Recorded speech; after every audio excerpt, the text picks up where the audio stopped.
Bonjour à tous, aujourd'hui on va se retrouver pour parler de ça, ce petit kit Wireless Pro de chez Rode, une marque qui est vraiment spécialisée dans l'audio, on va dire dans le son, que ce soit pour les particuliers, les amateurs ou les professionnels. Et donc du coup j'ai décidé de passer sur ce petit kit-ci pour remplacer les DJI Mic 2. Et vous allez voir qu'au niveau du son il y a de grandes différences. Au niveau du pack, ce que vous retrouvez à l'intérieur, il y a aussi beaucoup plus de choses pour à peu près le même prix. Donc on se retrouve tout de suite après l'intro pour faire l'unboxing.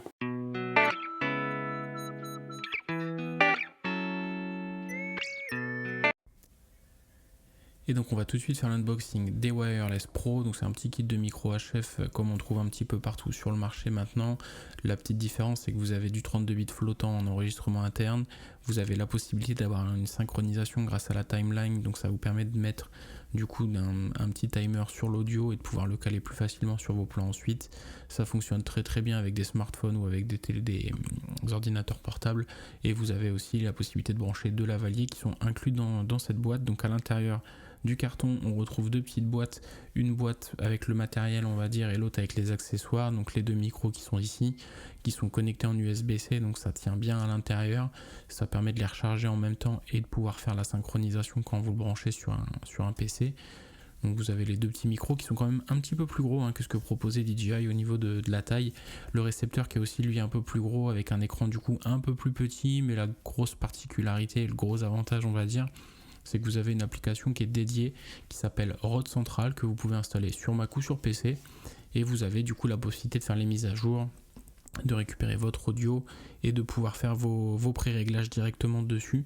Donc c'est assez cool parce qu'on l'écran on voit qu'il est quand même assez petit, mais vous avez quand même cette option là si vous voulez régler directement avec sur le dessous les deux petits boutons de réglage qui se trouvent ici. Vous pouvez faire plus moins pour piloter et après la possibilité du coup d'avoir de l'USB-C pour charger à l'arrière directement, donc pour pouvoir le charger si vous manquez de batterie. Et donc du coup sur le micro vous avez la possibilité de faire un enregistrement du coup interne, donc vous avez la prise mini jack pour pouvoir brancher votre lavalier, au milieu la capsule et sur la gauche le petit logo là, le petit voyant rouge qui se met en route pour dire que l'enregistrement est fait en interne, et vous avez 32 Go d'enregistrement interne, donc ça représente à peu près 40-44 heures d'enregistrement, donc c'est quand même plutôt cool. Et à l'arrière du coup la prise USB qui va vous permettre de la brancher directement sur le PC ou sur le Mac pour récupérer sur l'application, et vous faites la mise à jour du boîtier, la mise à jour des micros, la mise à jour également du récepteur, donc c'est assez cool, ce que DJI ne proposait pas pour le coup. Vous étiez obligé de brancher les micros un par un pour pouvoir récupérer l'enregistrement interne, donc c'était un petit peu plus galère. Là c'est quand même vachement plus simple. Et donc dans la boîte des accessoires, vous avez ici des petits aimants que vous pouvez mettre au micro, donc même concept un petit peu que ce que proposait la marque concurrente DJI. Donc là ce qui est bien c'est que vous n'êtes pas obligé de le mettre tout le temps, donc c'est un petit clip que vous mettez en parallèle. Vous avez un câble Lightning USB-C vu que ça marche sur smartphone ou sur iPad éventuellement, si vous avez encore des iPads avec Lightning c'est plutôt cool. Sinon vous avez une prise USB-C sur USB-C, donc là pour faire fonctionner avec la grande majorité des smartphones ou des ordinateurs. Et un petit câble mini jack DRS pour pouvoir l'utiliser sur un appareil photo ou une caméscope j'allais dire, mais un enregistreur vidéo. En dessous vous avez une belle microfibre Rode qui est plutôt assez grande, donc ça c'est cool si vous avez besoin de nettoyer votre matériel, puisque c'est des matériaux un petit peu glossy sur les micros, donc ça prend vite les traces de doigts. Vous avez du coup ici les petits lavaliers de chez Rode aussi qui coûtent pas loin de 100 € pièce, donc vous en avez deux dedans, donc là il y a déjà 200 €. Donc quand on voit le prix du kit ça se comprend. Il y a une petite notion pour faire attention parce que c'est en Kevlar, donc ça a tendance à couper un petit peu, donc faites attention à vos doigts. Il y a un petit kit ici pour pouvoir avoir les petites mousses pour les lavaliers, et vous avez ensuite les petites bonnettes anti-vent. Vous en avez une de secours pour les micros, ce qui fait un total de 5, donc c'est plutôt cool. Donc comme vous l'avez vu dans l'unboxing, on est quand même sur un pack qui est composé de beaucoup plus de choses. On a, comme sur le DJI, la petite boîte de recharge. Le petit plus avec cette boîte de recharge, c'est que vous avez du coup à l'arrière, juste ici, une petite prise USB-C qui va vous permettre de la brancher directement à un ordinateur pour avoir accès aux enregistrements internes de chaque bande différente. À l'intérieur, c'est assez basique. Vous avez du coup l'emplacement pour le récepteur et les deux émetteurs. On est sur des boîtiers qui sont un petit peu plus gros que ce que propose DJI sur le coup. Et donc vous avez plusieurs possibilités, comme avec DJI, vous pouvez prendre le boîtier directement comme celui-ci et venir l'accrocher au niveau du cou juste là. Vous avez un système à l'arrière que vous pouvez aimanter pour venir le positionner juste ici. Donc on voit que c'est des boîtiers qui sont un petit peu plus gros que ce que proposait DJI. J'ai laissé le petit plastique dessus parce que je vais commander des stickers pour les protéger, donc c'est volontaire, pas de souci. Et donc comme je vous disais, quand vous les mettez à l'intérieur, vous avez un petit micro logiciel qu'il faut installer sur votre ordinateur ou sur votre Mac. Vous branchez directement dessus et vous avez accès à la boîte, à l'émetteur et au récepteur et vous pouvez faire tous les réglages directement dessus. Vous avez 32 Go de mémoire interne, donc vous pouvez enregistrer jusqu'à 44 heures en lecture interne, en 32 bits flottants comme ce que proposait DJI, mais DJI n'avait que 8 Go de stockage, ici vous en avez 32, donc ça vous fait à peu près 44 heures de ce que donne le logiciel, et vous pouvez récupérer du coup les rushs audio et toutes les pistes directement en branchant la petite case. Donc si vous êtes par exemple en interview, vous avez enregistré sur le premier récepteur et sur le deuxième, ça vous permet de récupérer toutes les pistes en même temps pour après faire un mixage ou le mettre en post-prod. Donc c'est quand même plutôt pratique, alors que DJI, il fallait les brancher un à un pour pouvoir récupérer, donc un peu plus fastidieux. Et là, on est quand même sur quelque chose d'un peu plus abouti et on gagne énormément de temps aussi. L'autonomie, par contre, est un petit peu plus basse que celle de DJI. On est sur, je crois, 7 heures données par le constructeur, donc on est quand même un petit peu plus petit. Mais le gros atout sur ce kit, c'est la deuxième petite boîte que vous avez vue dans l'unboxing, dans laquelle vous avez des micros lavaliers. Donc je ne sais pas si vous voyez bien, mais en tout cas, moi j'en ai un qui est juste là. Donc là, j'enregistre actuellement avec. Et vous avez dans la petite poche le récepteur qui est branché avec le lavalier, du coup, qui est là. Donc normalement, on devrait avoir une prise de son qui est plus proche de la voix. Donc on est sur quelque chose d'un peu plus sympa. Il y a un système aussi pour pouvoir le brancher. Il y a un système pour le brancher avec un petit pas de vis en dessous. Donc ça, c'est pour... avec le petit pas de vis en dessous. Donc ça, c'est quand même assez cool.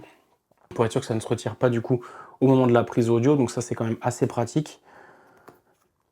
Et au niveau de la capsule du micro, on est sur une toute petite capsule hein, quand même, on se rend compte que c'est assez petit, donc on se dit qu'un petit, un petit embout comme ça arrive à capter le son bien mieux que ce que proposent d'autres micro-tubes ou autres que vous mettez, les micro-canons que vous mettez au-dessus de l'objectif, donc c'est plutôt cool.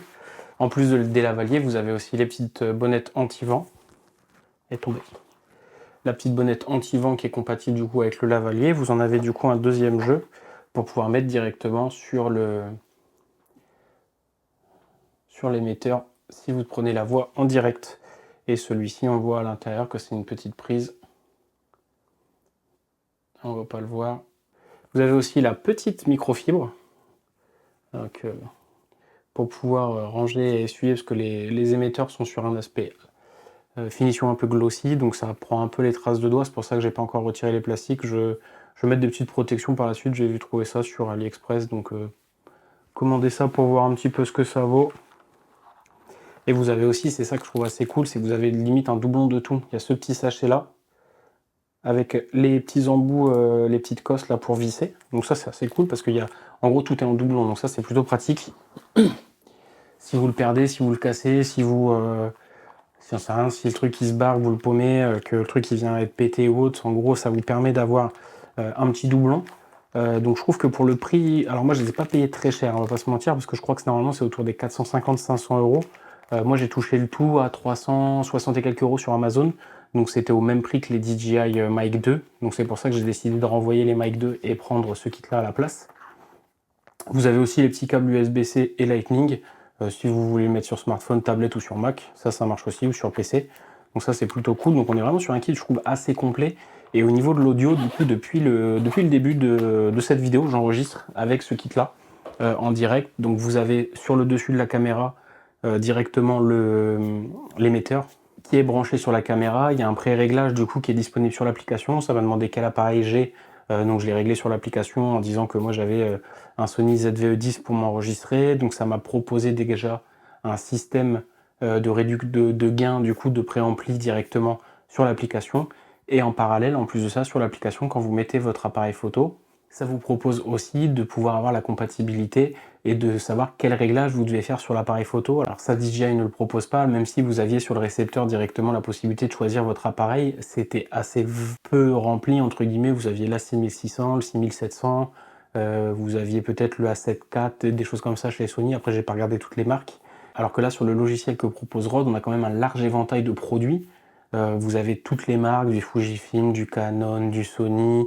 Vous avez même la possibilité d'avoir iPhone ou autre dans les paramètres, donc ça vous permet d'avoir une idée de à quel niveau vous pouvez enregistrer.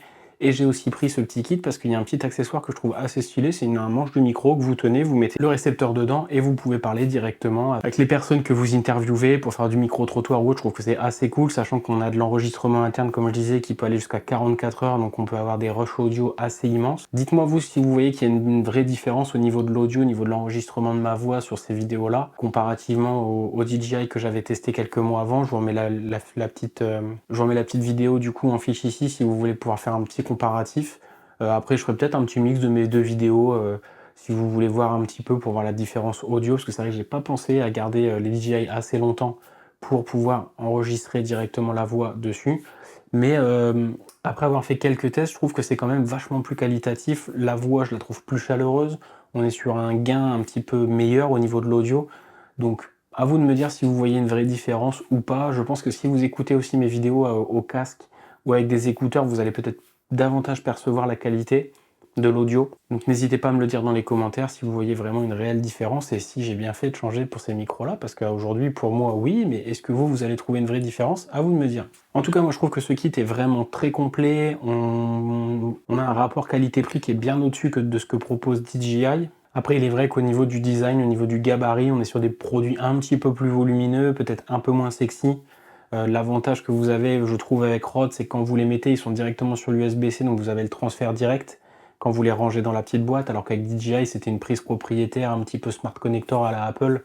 Donc c'est un petit peu dommage de ne pas avoir le transfert des données qui se fait dessus. Vous avez aussi de l'enregistrement interne, vous avez un système de gain assist qui est un petit peu l'équivalent de la réduction, enfin c'est pas vraiment l'équivalent de la réduction de bruit, mais vous avez quand même quelque chose qui vous permet de calibrer en instant grâce à, je pense, une certaine intelligence artificielle ou un certain algorithme la voix pour pas que la voix soit trop haut ou trop basse par rapport à ce que vous enregistrez. Donc ça, c'est quand même assez cool. Donc je trouve ce kit vraiment plus complet. Je trouve que Rode a vraiment fait un bon travail là-dessus.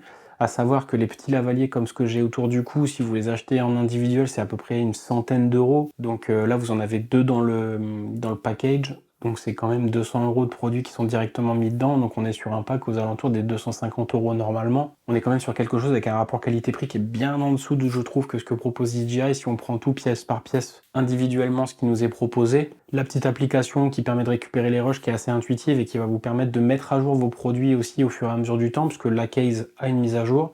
L'émetteur a une mise à jour et les deux récepteurs ont aussi une mise à jour. Donc ça vous permet d'être toujours au top entre guillemets, même s'il y a des nouveautés qui sortent par la suite. Je pense que via des mises à jour, vous allez pouvoir capter le son de manière un petit peu plus régulière. Donc quand vous branchez pour récupérer les rushs, en parallèle les mises à jour se font. Donc c'est vraiment game changer. Ça permet vraiment d'avoir un gain de temps là-dessus, alors qu'avec DJI, il fallait tout brancher un à un et voir si on avait la possibilité d'avoir une mise à jour de manière manuelle, alors que là tout se fait de manière automatique. Donc je trouve qu'on est quand même sur, à aujourd'hui, le meilleur kit de micro HF sur le marché, que ce soit pour les semi-pros, les débutants ou les professionnels. Après, si vous ne voulez pas partir sur ce kit-là parce qu'il est assez cher, vous savez que vous avez la possibilité d'acheter le Wireless Me ou le Wireless Go, qui sont un petit peu dans le même principe. Sur le Mi, vous avez un récepteur, un émetteur. Le Go, deux récepteurs, deux émetteurs. On est à peu près sur les mêmes tailles et les mêmes fonctionnalités. Forcément, la gamme Pro propose davantage de fonctionnalités que ses petits frères et ses petites sœurs, mais en tout cas, on est sur des produits qui restent tout aussi compétitifs par rapport à ce que DJI propose. En tout cas, je vous remercie d'avoir regardé cette vidéo jusqu'au bout. Dites-moi dans les commentaires si vous voyez qu'il y a un réel gain au niveau du son, que l'audio est bien meilleur que ce que je pouvais vous proposer par le passé. Je vous remercie d'avoir regardé cette vidéo jusqu'au bout. C'est Cyril, vous êtes bien sur la chaîne Contrôle Bu et je vous dis à très bientôt pour une prochaine vidéo. Salut!